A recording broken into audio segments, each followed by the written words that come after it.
During his World Health Day address, Health Minister Honorable Moses Jean-Baptiste expressed concern over the island's declining fertility rate, highlighting that while the infant mortality rate had improved between 2017 and 2020, challenges persist, as evidenced by the total fertility rate dropping to 1.13 in 2024.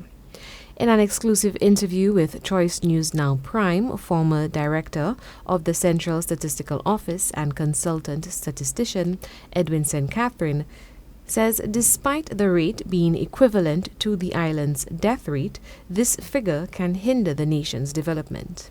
Anytime you have a population where the fertility rate is not, it's below replacement, as the minister would have explained, you have a situation, once it's below 2.1, then you have a situation where probably, unless there's persons coming from abroad to reside in St. Lucia, young persons, then you have a situation where most likely the population will not be replacing itself. St. Catherine notes the present figure is significantly lower than the ideal. He suggested a few solutions, notably creating a more cost-conducive environment for women to be inclined to having children. Another thing that has to probably happen, and I see there's some small steps towards that, is to make the environment for raising children to be less cost prohibitive to females. All right, that is another one, because often when you ask about this issue, people mention the fact that there's lack of resources and there's career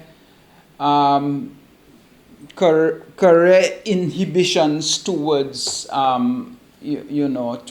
for women and so on. That's what you see. So if some of those impediments can be removed, then you can have a more hospitable environment for that. In regards to the aging population, he spoke on the push towards a health span instead of a lifespan in the medical field, which can lead to longevity and productivity as well. There's a growing trend in medicine towards health span rather than simply lifespan with bad and increasingly bad health outcomes. But you want to have a longer period where you are healthy and active and therefore actively contributing to the economy.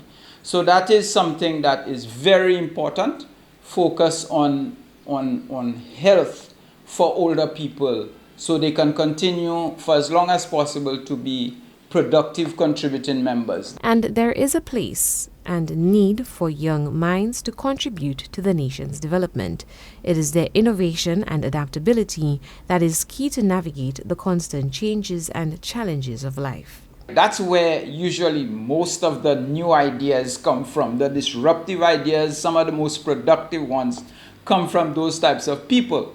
So you want to make sure that that group, right, is sustained over time, because it is fundamental to the development of a society and how it adapts to change, that there is a reasonable number of young people to facilitate that. The island is yet to achieve the fertility replacement rate of 2.1.